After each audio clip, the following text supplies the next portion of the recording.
नमस्कार दोस्तों, सबने मेरी राम राम। मेरा नाम है प्रदीप सरयाणवी। मैं आपका स्वागत करता हूं यूपीएससी समाचार डॉक्टर अमित आईएएस एकेडमी। इसमें हम डेली का न्यूज़पेपर से प्री और मेंस की न्यूज निकालते हैं। आज है 10 मई। एक बार पहले गो थ्रू कर लेते हैं कौन कौन सी इंपॉर्टेंट न्यूज आज आई हैं। अ, पद्मा अवार्ड्स दिए गए हैं प्रेसिडेंट के द्वारा। तो रिसेंट में विजयंतीमाला, चिरंजीवी, होर्मुसो एंड कामा, इनको पद्मा अवार्ड दिए गए हैं। पद्मा अवार्ड बेसिकली किसी भी इंसान, किसी भी सिविलियन की मतलब कोई सर्विस है सोसाइटी के प्रति, किसी भी फील्ड में हो, उसको रिकॉग्नाइज करने के लिए दिए जाते हैं। ठीक है, भारत रत्न के बाद सबसे बड़ा यही एक अवार्ड मिलता है किसी भी सिटीजन को। इसमें भी तीन होते हैं, पद्म विभूषण, भूषण और श्री। ठीक है, सबसे बड़ा विभूषण होता है, फिर भूषण, फिर श्री। तो इनके नाम अक्सर पेपर में आते रहते हैं, न्यूज में कोई चल रहा हो। ये किसको मिलते हैं, किस फील्ड में मिलते हैं, कौन सी कमेटी देती है, कौन देता है, इस तरह से क्वेश्चन बनाए जा सकते हैं। तो ये आपको न्यूज में पता चाहिए। इंडिया और मालदीव की जो टाइज हैं दोबारा से सुधरने वाली हैं। हमारे external affair minister S Jaishankar कह रहे हैं कि मालदीव तो हमारे लिए एक बहुत अच्छा म्यूचुअल पार्टनर है, हमारे दुख सुख का साथी है। क्योंकि कुछ कुछ समय पहले मालदीव के एक फीमेल मिनिस्टर थी, उन्होंने हमारे प्राइम मिनिस्टर को क्रिटिसाइज कर दिया था पब्लिकली, कुछ बुरा बोल दिया था उनके बारे में ट्विटर पे। ठीक है, तो उसके बाद इंडिया और मालदीव की रिलेशन खराब हो गई थी, ऑल टाइम लो पे चली गई थी। इंडियंस ने वहां जाना बंद कर दिया टूरिज्म के लिए, या हमने जो ट्रेड वगैरह कर रहे थे वो भी हमने बंद कर दिया था। अब वापस से दोबारा से आ रहा है, तो दोनों के कुछ कंसर्न रहे होंगे, वो आराम से देखेंगे। ये कहा जाता है कि इंटरनेशनल ऑर्डर में there are no permanent friends, there are no permanent enemies, there are permanent interest. तो इंडिया के इंटरेस्ट दोबारा से वहां दिख रहे हो, तभी इंडिया वापस जाना चाह रहा है।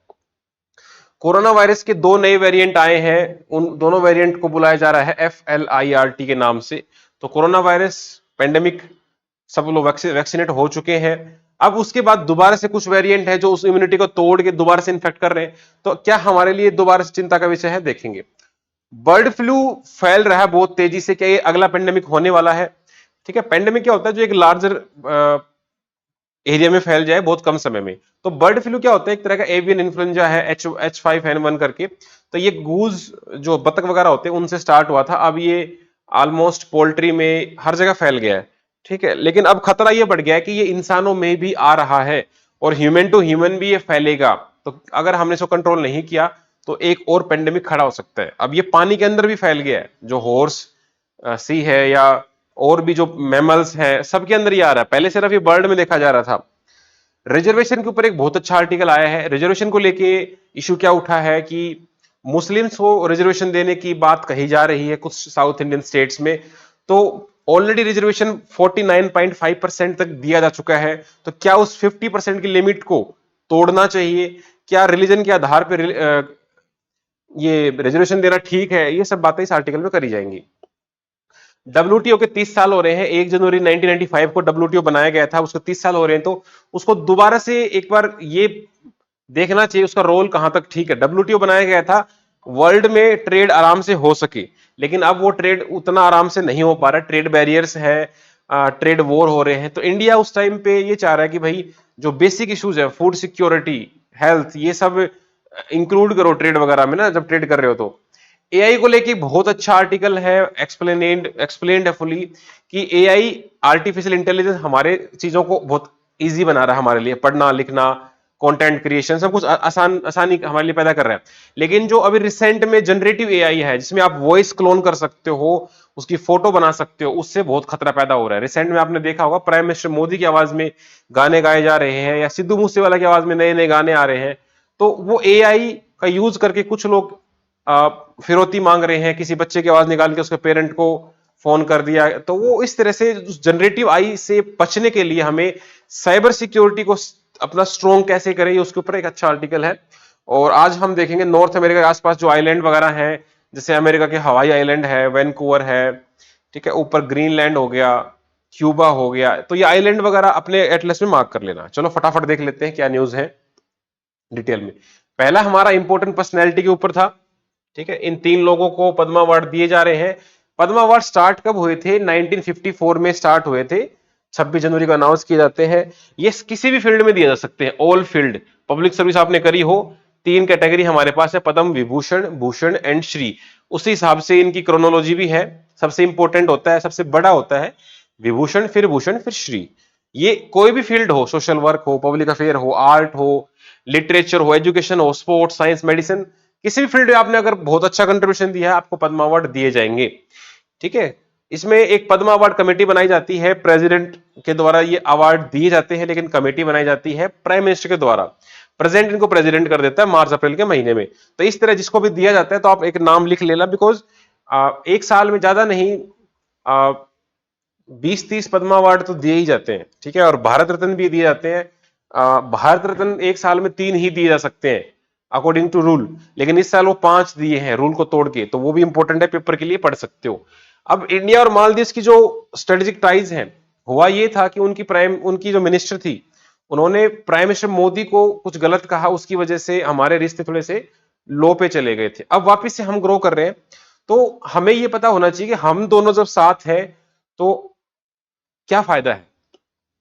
सबसे पहले देखते हैं इंडिया को क्या फायदा है। इंडिया को यह फायदा है कि मालदीव्स इंडियन ओशन के बीच में है, तो एक स्ट्रेटेजिक लोकेशन है ना। वहां से चाइना को हम काउंटर कर सकते हैं। साउथ में अगर जाना हो तो वो हमारे लिए एक मिलिट्री बेस बन सकता है। अरेबियन सी की एंट्री वो देता है। हमारी लंबे समय से 12th सेंचुरी से हमारी कल्चरल टाइज है। ठीक है। और वहां से इन्वेस्टमेंट भी आती है इंडिया में, तो पीपल टू पीपल टाइज भी बहुत क्लोज है। अब मालदीव को क्या फायदा है? मालदीव को तो फायदा ही फायदा है।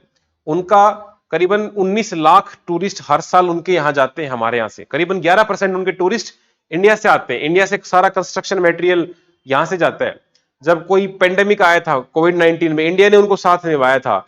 सुनामी आई 2004 में, तब इंडिया ने सबसे पहले सपोर्ट किया था। 1988 में उनके यहाँ तख्ता पलट होने वाला था, मिलिट्री कू, तब इंडिया ने बचाया था उनको, ऑपरेशन कैक्टस के नाम से। तो उनके बच्चों को हम स्कॉलरशिप देते हैं, इंडिया में पढ़ने देते हैं। तो बहुत सारी चीजें हैं। तो हम उनको मदद क्यों कर रहे हैं? बिकॉज एक तो वो हमारा नेबर है, मैरीटाइम नेबर है। ऐसा कहेगा कि आप अपने दोस्त और दुश्मन चुन सकते हो, लेकिन अपने पड़ोसी नहीं चुन सकते। तो मालदीव्स हमारा भले ही हमसे हमारे विरोध में बोलता है कई बार, लेकिन हम उसको जाने नहीं दे सकते। हमारा दुश्मन मतलब चाइना का दोस्त, तो हम उनको बना के रखेंगे। हम म्यूचुअल इंटरेस्ट और रेसिप्रोकल सेंसिटिव बनाए रखेंगे। ठीक है। इस तरह से उनका फॉरेन मिनिस्टर जो है वो भारत आया था, मूसा जमीर, लगता है उसका जमीर जाग गया और वो भारत आ गया। उसको समझ में आ गया भारत के बिना कुछ नहीं हो सकता।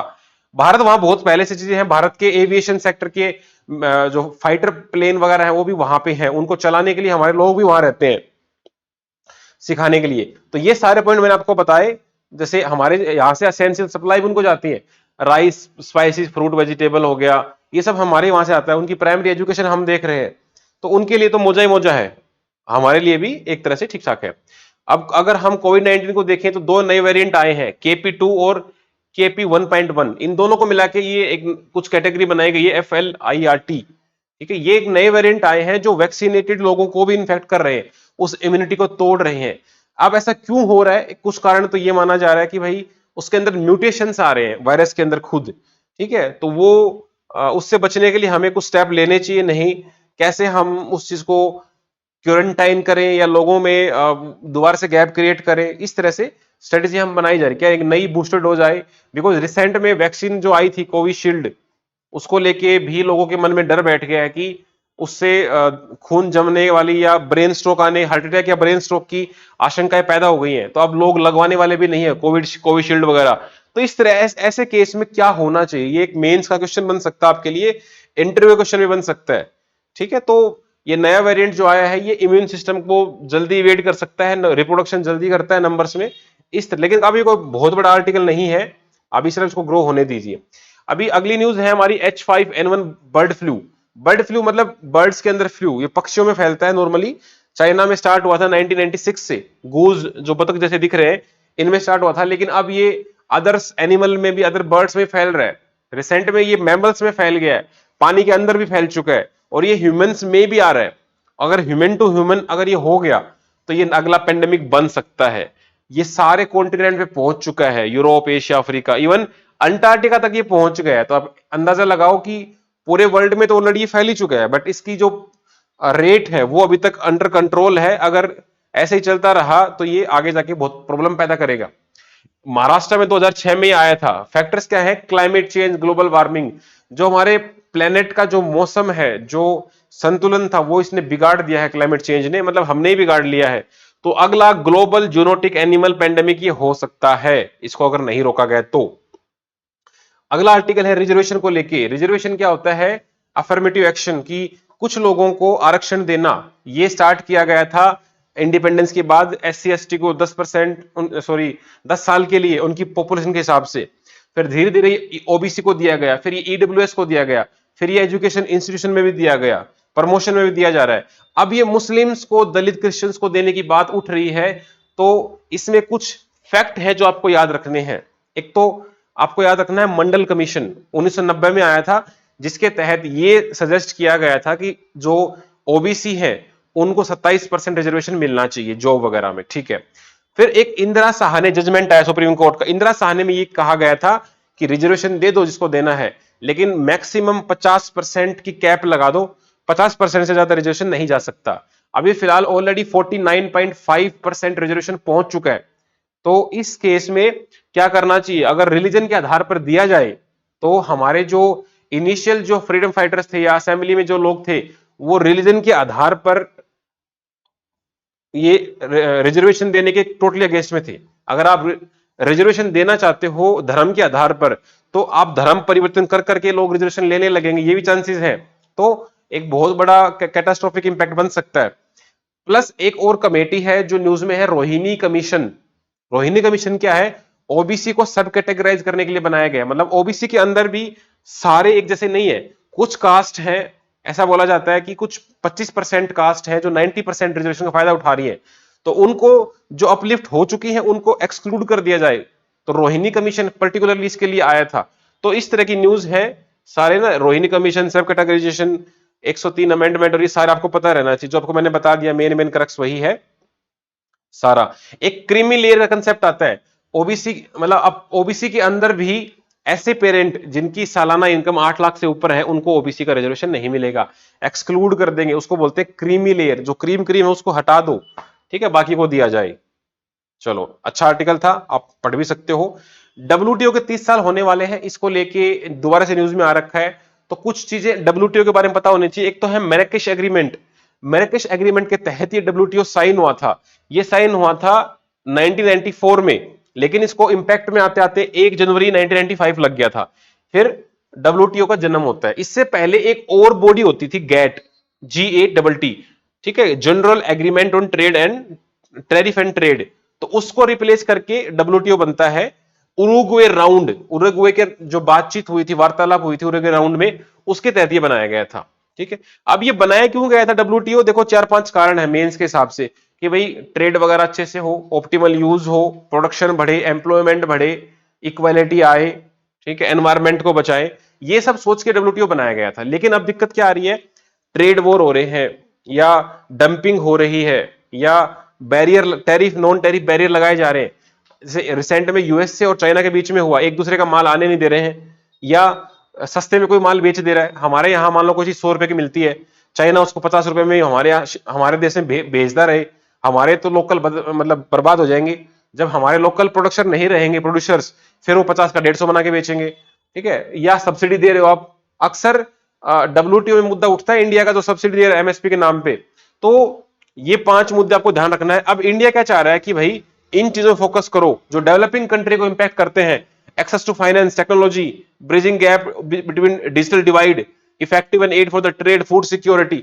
डेवलप्ड कंट्रीज को प्रॉब्लम नहीं है इन चीजों की, जैसे डिजिटल डिवाइड, फाइनेंस, टेक्नोलॉजी। जो डेवलपिंग कंट्री है या लीस्ट डेवलप्ड कंट्री है, उनको जरूरत है इन चीजों की, ठीक है। तो जो ट्रेड है वो इनके पक्ष में होना चाहिए।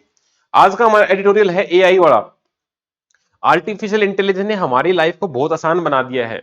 हम आज के दिन चैट जीपीटी से पूरा कंटेंट लिखवा सकते हैं, पूरी वीडियो बनवा सकते हैं, फोटो ला सकते हैं, ठीक है। बट इसके नेगेटिव यूज क्या आ रहे हैं? उसको हम as a cyber threat, phishing attacks, करीबन ये मान के चलो पिछले 1 साल में ये 1000 गुना इंक्रीज हुआ है इन अटैक्स पे।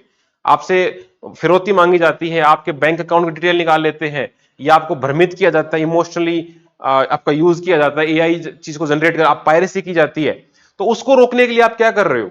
उसके लिए आपको चाहिए cyber security, digital awareness, technology, infrastructure, legal laws, ठीक है, स्ट्रिक्ट लॉज होने चाहिए।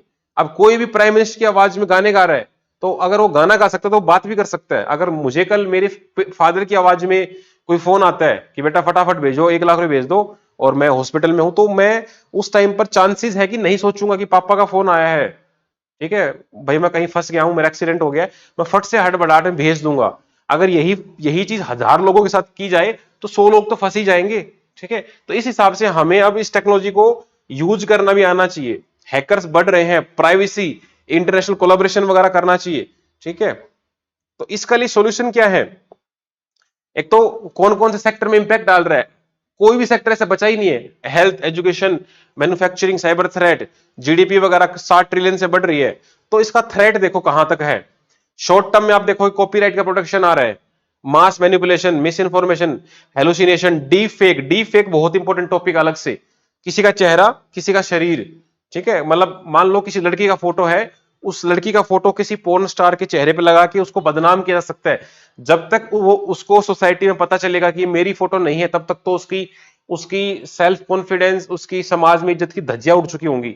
ये इंसिडेंट हुआ था रिसेंट में ही, कोई बॉलीवुड स्टार थी उसके साथ हुआ था, ठीक है। तो ये कितना बड़ा थ्रेट है। Loss of decision making skills, warfare, automation, harmful actors, job loss. AI अगर सब कुछ कर लेगा तो हम क्या करेंगे? हम खुद अपनी सोचने समझने की शक्ति खत्म करते जा रहे हैं। ह्यूमन इंटेलिजेंस, एचआई खत्म कर देंगे। उसके बाद ह्यूमन रोल, ह्यूमैनिटी ही खत्म हो सकती है एक टाइम के बाद। तो हमें इससे बचना होगा, इसके खिलाफ। इसको हम यूज करना नहीं छोड़ सकते, हमको इससे बचना है। ये कुछ डेटा है कि 1000% वगैरह बढ़ गए साइबर अटैक्स वगैरह। सॉल्यूशन क्या है? सॉल्यूशन ये है भाई, एक एथिकल लेजिस्लेटिव फ्रेमवर्क आए, स्ट्रिंजेंट लॉज आए, इंटरनेशनल लेवल पर कोलैबोरेशन हो, डिजिटल सेफ स्पेस आए, सेफ एआई की रिसेंट में एक सबमिट भी हुई थी, ब्लेस्टली डिक्लेरेशन हुआ था, इंडिया भी उसका पार्ट है। ध्यान रखना, कोई भी डिक्लेरेशन होती है, कोई भी एग्रीमेंट साइन होता है, आपको ये पहले पता होना चाहिए कि भारत उसका हिस्सा है या नहीं। ये मोस्ट इंपोर्टेंट है। रिगरस पॉलिसी बनाओ, कंज्यूमर्स को अवेयर करो, कोलैबोरेटिव इफेक्ट करो, सारे मिलकर इंटरनल कम्युनिकेशन चैनल बनाओ, डिजिटल नॉलेज फैलाओ, एनजीओ को भी लो। तो जितने भी कानून हो सकते हैं सारे यूज करो, ठीक है। और कंक्लूजन में क्या डालो? वही है, collaboration, government, institution, corporate, communities, ये सब होगा। कंक्लूजन में यही होता है, सबका साथ सबका विकास टाइप, ठीक है। ये अच्छा आर्टिकल था पढ़ने के लिए। अब हम देखते हैं मैपिंग स्किल्स। आज हमारे आस नॉर्थ अमेरिका के आसपास जो आइलैंड है वो हमको पता रहना चाहिए। देखो, ये वैनकूवर आइलैंड है कनाडा के पास, वैनकूवर कनाडा के पास में ही है, इधर पैसिफिक है। ये जो स्टेट दिख रही है, यहां पर एक इंपॉर्टेंट स्टेट है, जुआन दे फुक्का स्टेट। जुआन दे फुक्का एक प्लेट भी है, स्टेट भी है, ध्यान रखना। वैनकूवर आइलैंड के आसपास है, इधर वेस्टर्न कोस्ट पे पैसिफिक की तरफ है।